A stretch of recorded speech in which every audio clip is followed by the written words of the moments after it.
Have you ever noticed how some days feel like they're repeating themselves with unsettling precision? You wake up, scroll the same feeds, have the same conversations, feel the same low-grade dissatisfaction, and then suddenly, for no obvious reason, something breaks the rhythm. A flash of déjà vu, a coincidence so specific it feels scripted, a moment where time seems to hesitate, like reality buffered for a fraction of a second before continuing. You tell yourself it's nothing, just stress, just imagination. But deep down, there's a quiet alarm going off because it doesn't feel random, it feels patterned, as if you briefly stepped outside a loop you weren't meant to see. What most people never consider is that this sensation isn't a mental glitch, it's perceptual friction, a moment where quantum consciousness brushes against a hidden reality that normally stays perfectly synchronized. Life isn't just happening to you, it's repeating through you. The routines, the habits, the emotional reactions, they form a closed circuit that feels safe, predictable, and strangely exhausting. And when something disrupts that circuit, even briefly, your body notices before your mind does. That tightness in your stomach, that sense of, I've been here before, that unshakable feeling that something essential is missing, even when everything looks fine on the surface. Most people ignore those signals because the loop is comfortable. It explains itself. It rewards compliance. But if you're watching this right now, it's likely because you felt moments where the loop weakened, where reality felt less solid, less convincing, almost negotiable. That's not curiosity, that's recognition. And here's the part no one prepares you for. Once you start sensing the pattern, the loop doesn't disappear, it reacts, it tightens, it adapts. Which raises an uncomfortable question that almost no one asks. What if the hardest part isn't escaping the loop, but realizing how it keeps pulling you back in? If you felt that recognition tighten in your chest just now, don't rush past it. This isn't content designed to wash over you and vanish. It's a quiet convergence. When you engage here, you're not feeding a platform. You're signaling to others who feel the same pressure of repetition that they're not imagining it. A simple gesture becomes a tribal marker, a way of saying you're awake enough to notice when patterns no longer add up. If that resonates, claim your place, not as a spectator, but as someone stepping into a conscious current that values awareness over comfort. Before we go further, leave a brief mark in the comments, no explanation, no story, just this line: I step out of the loop. It's a signal, not a slogan, and it lets others know they're not alone in sensing what's happening. Now that the pact is set, we move from intuition to evidence. Because what you're feeling isn't abstract or mystical, it's anchored in experiments that forced science to confront the limits of its own assumptions. Let's look at what was discovered and why it changes everything. When physicist John Archibald Wheeler revisited the famous double-slit experiment in 1978 at Princeton University, he introduced a variation that unsettled even seasoned scientists. His delayed choice experiment asked a disturbing question.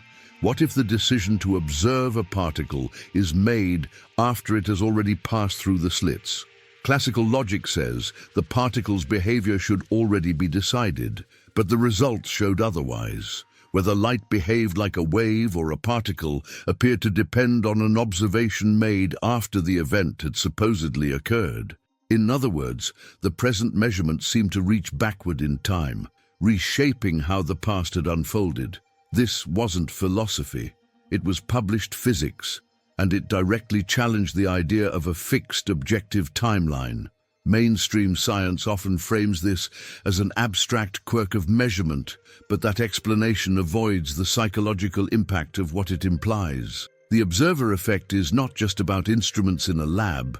It suggests that information, awareness, and expectation are woven into the structure of the quantum field itself.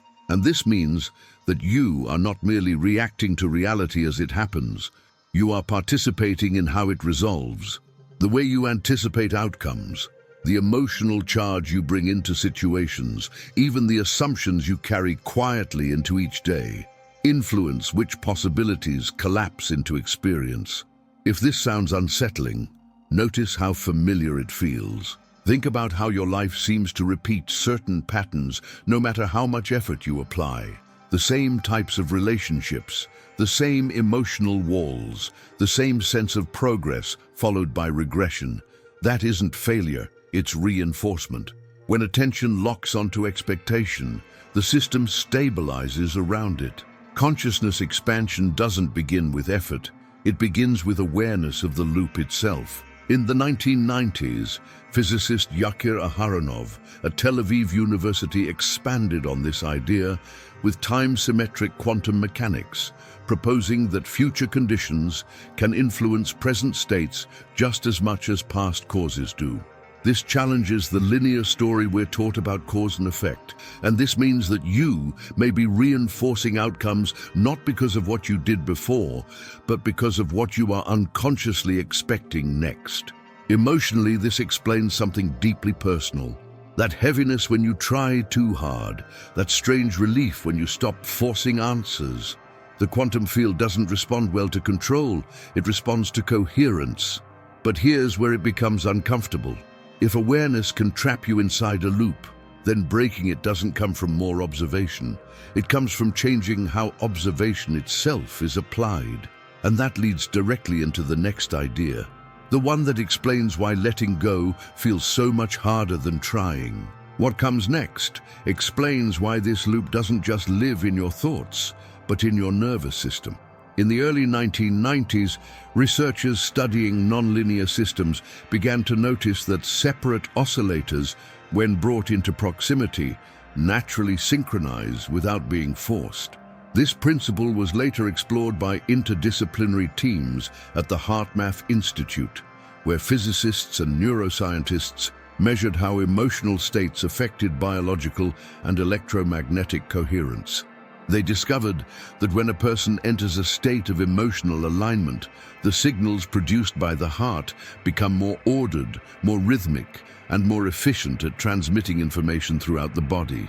This wasn't metaphor, it was measurable pattern shift, and it suggested that coherence, not effort, is what allows systems to stabilize and reorganize. And this explains why your body reacts before your mind catches up. That tingling in your arms when something suddenly makes sense. The subtle warmth in your chest when you feel aligned with a decision before you can justify it. The clarity that arrives without words, without logic, without strain. Those sensations are not imagination, they're feedback. When your internal rhythms synchronize, resistance drops. Information flows. Intuition activates not as a guess, but as resonance. Consciousness expansion often begins as a physical sensation because the body registers coherence faster than thought. If you've ever felt drained from trying to think your way out of a situation, this is why. Forcing outcomes creates interference. Alignment creates momentum. The observer effect doesn't just collapse possibilities in the quantum field, it entrains them. When attention, emotion, and expectation fall into coherence, reality responds with less friction. And when they don't, life feels heavy, repetitive, unresponsive. That loop isn't failure. It's feedback from a system waiting for synchronization. This is where the truth becomes uncomfortable, because if resonance shapes outcomes, then ignoring your internal signals has a cost. You've felt it. The moments when your body warned you and you overrode it with logic. The times clarity arrived and you dismissed it as coincidence. Before we move forward, pause. Notice what your body is doing right now. Not your thoughts, but the sensation beneath them. That quiet signal is where everything starts to change. There's a cost that comes with seeing patterns this clearly, and it's not something people like to romanticize. Once you understand that reality responds, that loops reinforce themselves, that coherence matters more than force, it becomes harder to pretend you don't notice when things feel off. You start feeling out of place in conversations that revolve around surface-level urgency. You catch yourself hesitating before speaking, not because you're unsure, but because you know how rarely people want to hear what sits underneath their habits. That can feel lonely, Not dramatic loneliness, the quiet kind. The kind where you're surrounded by people but still feel slightly misaligned, like you're tuned to a different frequency. Doubt shows up too. Real doubt, not about the ideas, but about yourself. You wonder if you're over-interpreting signals, if trusting your intuition will cost you stability, approval, or certainty. There are moments where it would feel easier to go back to effort, to control, to doing what you've always done just to feel normal again. And fear slips in there. Fear of being wrong, fear of losing ground, fear of standing alone in a way that can't be explained. Carrying this awareness isn't empowering all the time. Sometimes it's heavy. Sometimes it asks more honesty from you than you expected to give. I've felt that tension, the pull between wanting clarity and wanting comfort, the nights where awareness doesn't feel like a gift, but a responsibility you didn't ask for. This isn't about being elevated or awakened. It's about being human while perceiving more than you were taught to acknowledge. The ego doesn't break all at once. It fractures in quiet moments when you realize that growth isn't about becoming someone new. It's about letting go of the versions of yourself that were built to survive repetition. If any of this feels familiar, you don't need to label it or explain it. Just notice the recognition. That's enough, because the people who resonate here aren't searching for escape. They're searching for alignment. And what comes next isn't about struggle or effort.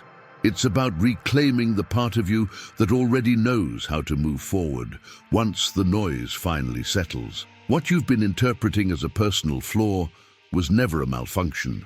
That persistent sense of being different, the feeling that you see patterns others overlook, the discomfort with routines that seem to satisfy everyone else. Those aren't signs that something is wrong with you. They're signs that your perception is operating at a wider bandwidth. When we trace this journey from lived experiences like déjà vu and repetition into real science, the observer effect, time-symmetric experiments, coherence and resonance, the message stayed consistent. Reality is not a fixed backdrop. And consciousness is not a side effect. It's an active variable. The moment you stop dismissing your sensitivity, the story of your life begins to reorganize. Think about what you felt until now. The exhaustion that came from trying harder instead of seeing clearer. The strange relief that arrived when you let go of control. The physical cues your body offered long before your mind agreed. Those weren't interruptions. They were guidance. A signal that your awareness was detecting feedback from the quantum field long before language could keep up. The world rewards repetition, but it responds to coherence. And people who sense that difference early often mistake it for weakness, when it's actually expanded perception operating in a system that doesn't know how to value it. Here's the master key you were never given. Transformation doesn't come from adding beliefs, techniques, or effort. It comes from removing interference. When attention softens, when expectation loosens its grip, when observation becomes spacious instead of controlling, potential resolves differently. This isn't mystical thinking. It's the same principle we saw in the science. Outcomes change based on how awareness engages them. Your perception doesn't need to be louder, it needs to be cleaner. But there's a final implication that deserves respect, not answers. If awareness shapes reality, then awareness can be trained, not programmed by others, but refined from within. And that raises a question most people avoid because of what it demands next. If you're no longer trapped by the loop, what responsibility comes with seeing beyond it? That question isn't meant to be resolved here. It's meant to stay with you. Because the next step isn't about believing something new, it's about choosing how consciously you participate from this moment forward. Before you step away, seal this moment with intention. In the comments, write this single line: I step out of the loop consciously. No explanation, no context. That phrase is a marker. It lets others who sense the same patterns recognize each other without noise, without performance.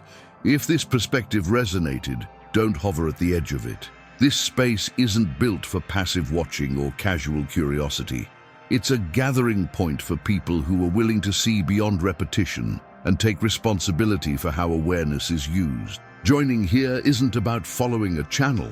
It's about entering a conscious current where perception, clarity, and alignment matter more than comfort. And don't stop here. What we touched today was recognition.